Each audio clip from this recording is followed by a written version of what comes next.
somebody, one single person stole over 110 billion. And all we get is for the EFCC explaining to us on TV why they are still looking for him and why it is difficult to get him. Yahoo Bello, in appearing at the car park of the EFCC on the 18th of September this month. I think we will have a better understanding of what transpired on that day when we reviewed what really happened. For instance, even before Yahoo Bello arrived at the car park of the EFCC, he had already sent out media information across all the platforms that he had presented himself to the EFCC, and they were even saying that he has been detained. And that was not true. At the time that information got across, Yahoo Bello was not even in the premises of the EFCC. He had not even arrived there. So that for us was an indication that he had a game plan, which was not a matter of just merely submitting himself to the commission. And that game plan can only be explained by himself alone. And from our review of what really happened, it was simply a case of the former governor, the current governor, Governor Ododo, being conscious of the fact that he was turning himself into an accomplice of a crime probably he didn't know about. Because all this while that Yahoo Bello has been dodging EFCC and stalling proceedings, he has been hiding in government house in Lokoja.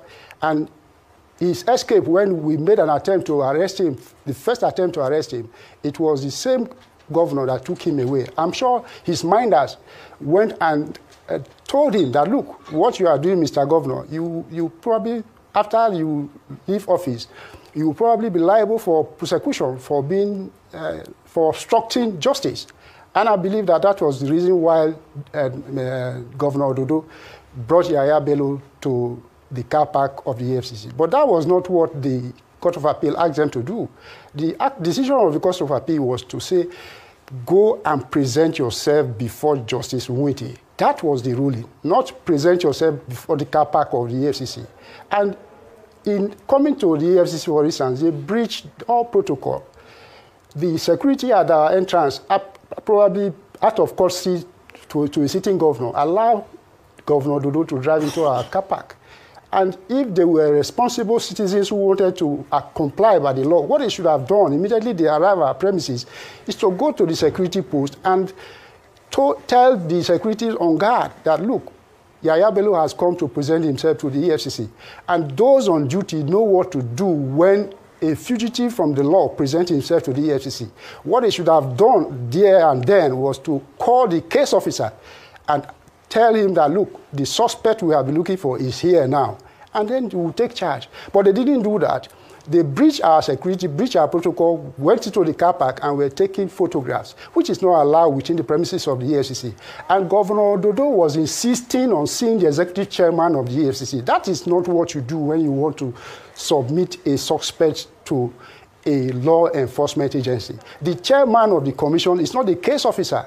I'm sure, Dr. Abati, you have an encounter with the EFCC. You know that the chairman of the commission does not investigate matter. He's not a case officer in any case. We have a team that is investigating. Can you hear us?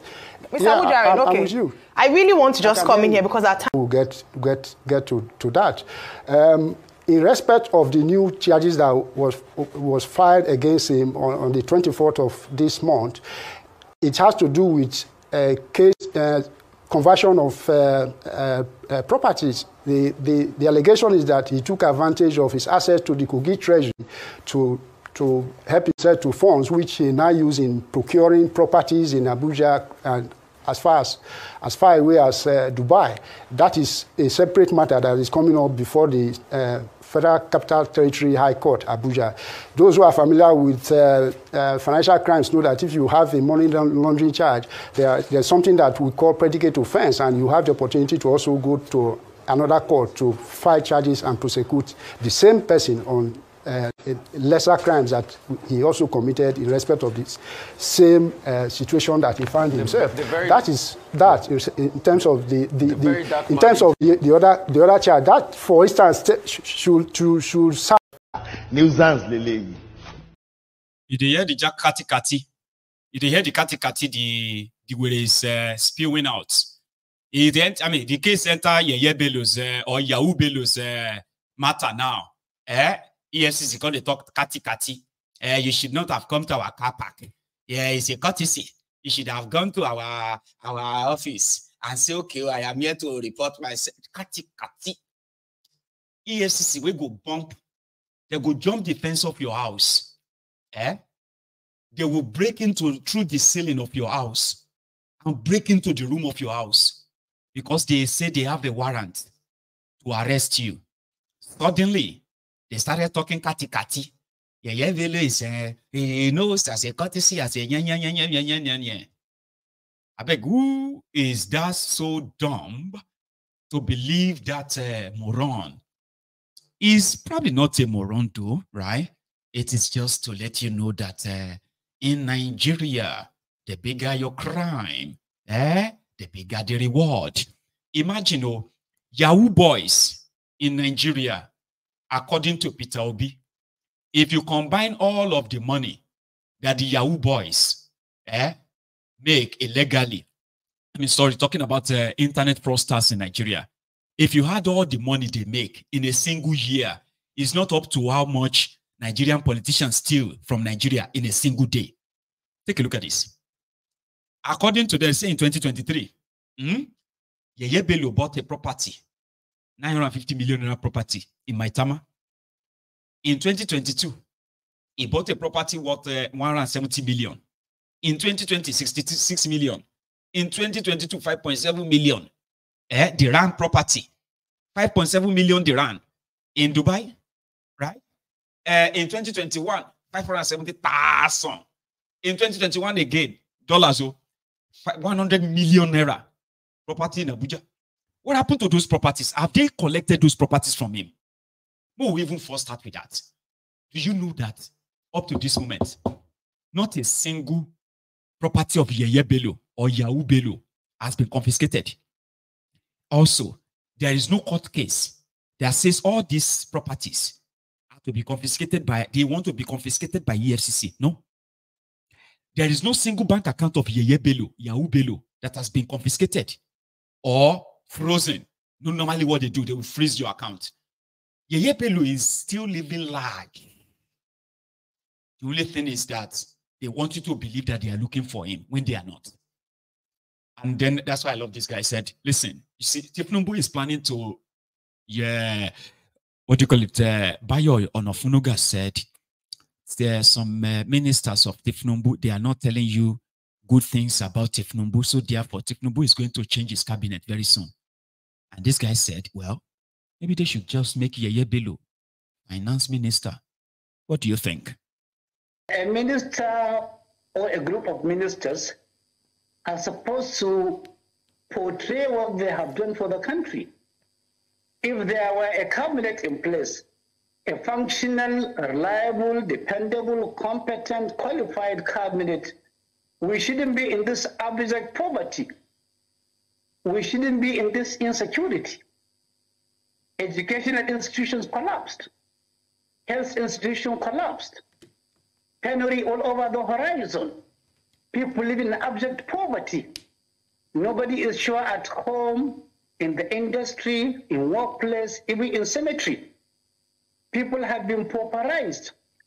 200 million people facing poverty, 134 million people in abject poverty, 44 million children out of school, 75 million Nigerians are hypertensive. Of them, only 20 are on medication. The remaining are aware that they have hypertension, but they can't afford the money. I can continue ad infinitum. So what is there to celebrate? What is there to change? I think rather than changing the cabinet, he should include the cabinet. Like I would recommend him 3 people for employment. I recommend that he appoints Bello as the Minister for Finance so that he can continue from where he stopped. He can also appoint Shein, his son, because what is the difference between Shein and a minister? He flies presidential jet. He attends cabinet meetings, federal cabinet meetings. He inspects guard of honors. I saw him in Maiduguri where he donated 500 million naira He was received by the governor, by all permanent secretaries, by all commissioners.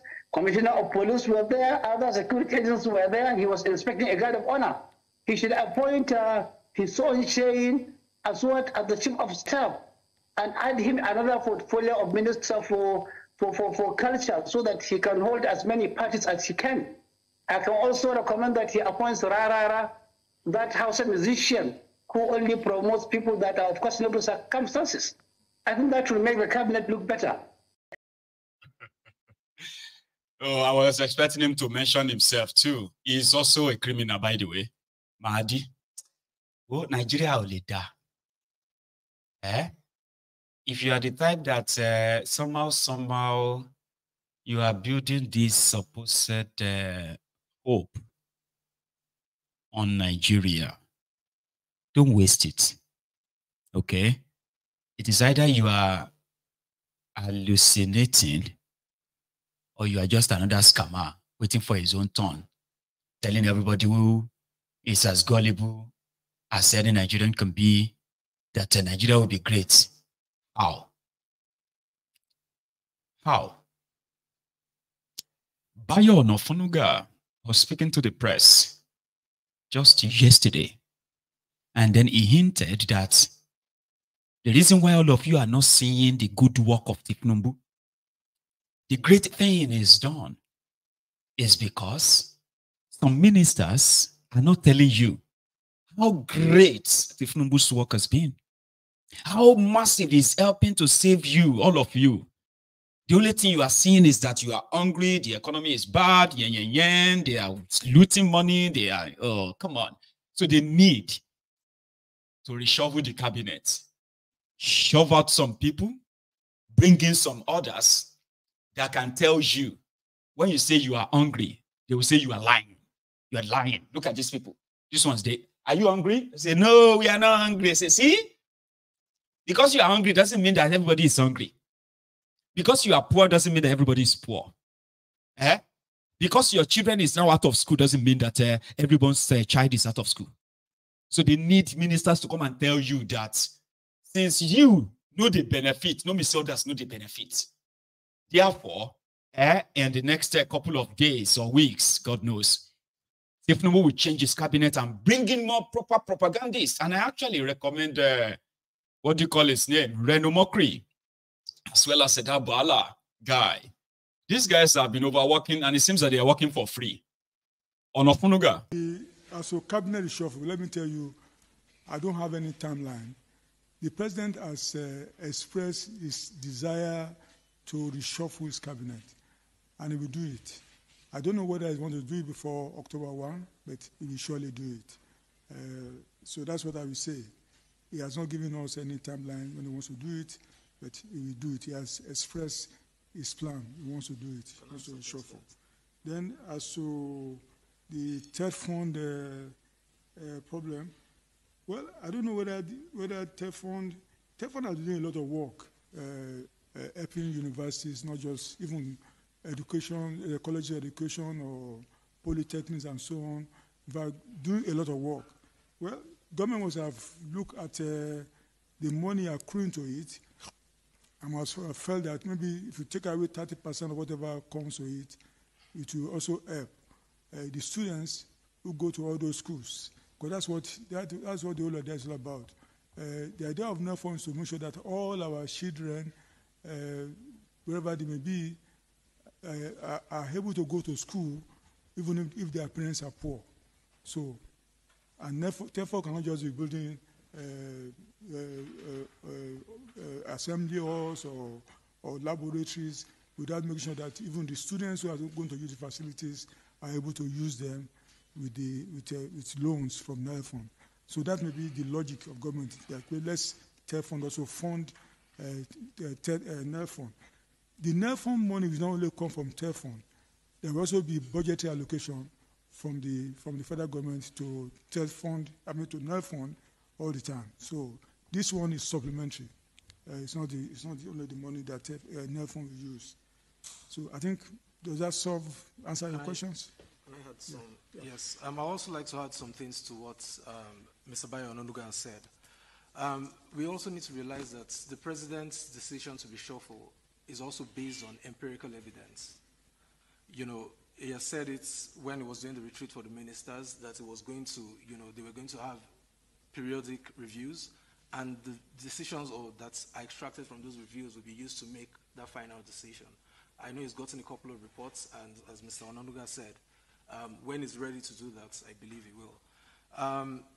There was another thing that was also mentioned in terms of funding for NEL funds. Don't forget that recently in the president's speech during the protests, he also ensured that some monies gotten from illegal activities were moved to also fund NEL fund. And he did that and used it to fund both NEL fund and credit call. Also, there's something else that this government has done. All universities before used to give a portion of the IGR. You know, they used to remit it to the federal government. That has been stopped. So all IGR that universities get, because you mentioned universities and how they can fund themselves, we know they need a lot more funding. We know the budgetary allocations to education can be improved, but a lot is being done, at least in the interim, to bridge whatever, you know, funding gaps that they have. And then in terms of Coca-Cola, at the end of the day, they're a private organization. But I also know that they've done one of the largest acquisitions in the foods and beverage sector, you know, to go into juices in the past 5 years in this country. And I think they spent almost $1.5 billion, you know, in the past few years, which they're, you know, backing up with additional $1 billion for the next 5 years. So I think the government is willing, the government is open. Just like Mr. Onanuga said in his brief, you saw that even more money and more investments are coming into this country. Total recently partnered with NNPC for the $550 million Ubeta project, which is a gas development project. And at the Vice President Shetima's meeting with the U.S. Chamber of Commerce, you know, about $320 million worth of investments were also pledged to the country. So I think that covers it all from this side. Nuisance, Lele. Who be that one? Eh? Okay, he's a trainee. Right.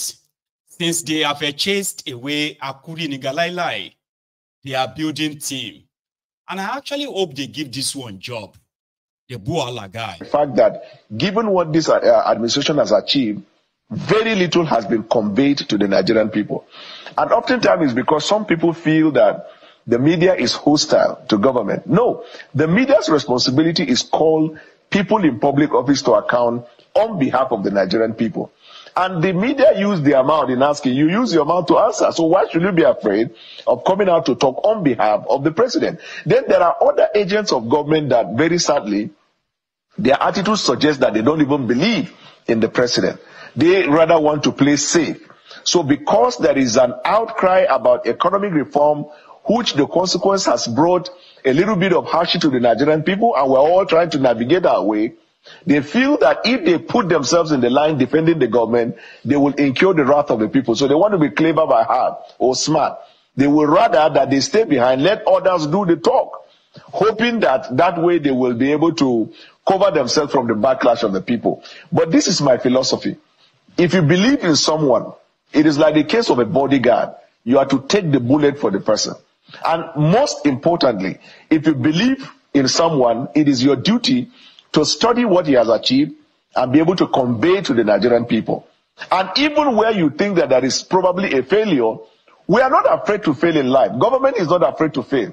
But what you must always judge with government is that at every given time, the motive of the government, the intention of the government, and the accountability that the government brings to the people should be a factor for assessment. Not necessarily because you want to see some extraordinary thing before you do that. So the president is assessing whether some people believe in his administration, because if you do, you will be a messenger of what you believe in. But as to say who should go and who should stay is the prerogative of the president. Only the president knows who will go and who will stay. Anybody else who tells you he knows who will go and who will stay, I think the person is either second guessing or the person is not being fair to himself. Nuisance, Lele. Nuisance, Lele. That was Atifu's spokesperson. No?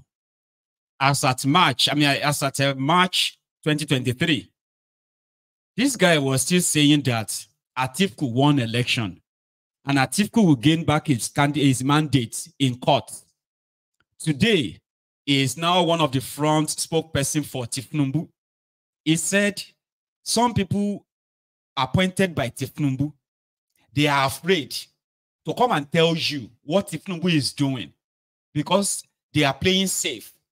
They do not want the backlash of the people. Why should there be any backlash? If you are doing the right thing, you are the minister of this, Abi, you are the this or that, and you know that you are doing something, Abi, and you want to tell the people what you are doing, why then should there be a backlash or backlashes? If your purpose is not to lie to them, like you are saying the truth of what Tinubu is doing, Abi, so why are you afraid to say it out? I hope they hire him before next month so that they can pile up. Tinubu, when Tinubu got himself into that position, right? Tinubu appointed over 300 media spokesperson. I don't know if some of you still remember that. Do you? You don't know. You don't know nothing. Tinubu appointed, the first appointment Tinubu made were on media because they needed to control the narrative. And you can only control narrative if you have something to offer. Okay? You are pronouncing policies after policies that are continuing to cripple and destroy Nigeria and Nigerians. And immediately you are pronouncing those policies, the lives of Nigerians continue to deteriorate, crumble. So how many lies do you think you need to convince them that you mean well for them?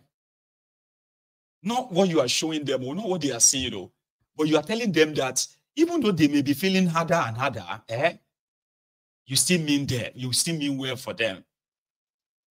So Tinubu already hired over 1,000 media men, in case if you don't know.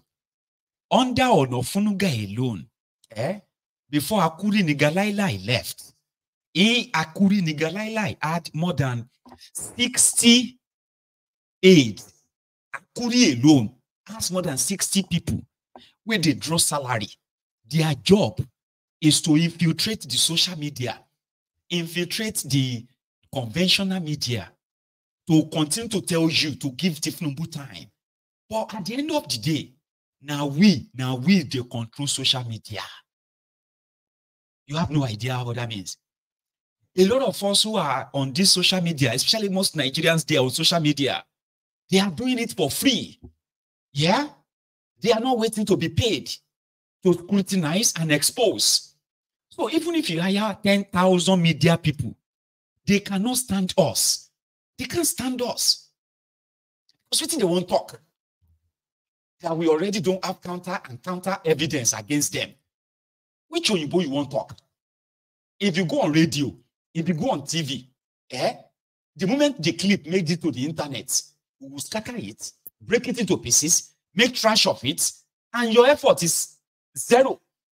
Before, they go lie to you, and it will still last for like a week or two. Today, if they lie in the morning, by 2 p.m. in the afternoon, we don't trash them. To the point that instead of them to be on offensive, they became defensive. They started calling majority of us enemies of Nigeria. We don't just see anything good. So yeah, show us the good thing now. They pay you. 1,300 people are working in the media of the Tinubu alone. Some of them are like faceless. They collect salary. And they can't be like, say, know the show at all. All the ministers, if you go check them, now all of them get media this, media that. And on social media, it is just not working. If it didn't day, it didn't day. That's why I kind of feel sorry for some of you. The bad idiot, the bad start, the Ronukus, the Yoruba Ponus, the Ronu Nazis. I feel sorry for you. You are suffering two losses. Number one, you are expecting these people to do something so that you can have something to celebrate. Yet they have nothing to show to you to celebrate. Then you will come on social media and try to want to do the job for them for free with empty stomach. Imagine defending Tinubu with empty stomach. Eh? As in normal. In Yoruba language, we say, she could shape people now, of course, they worry you. They know they pay you. The economy is tough.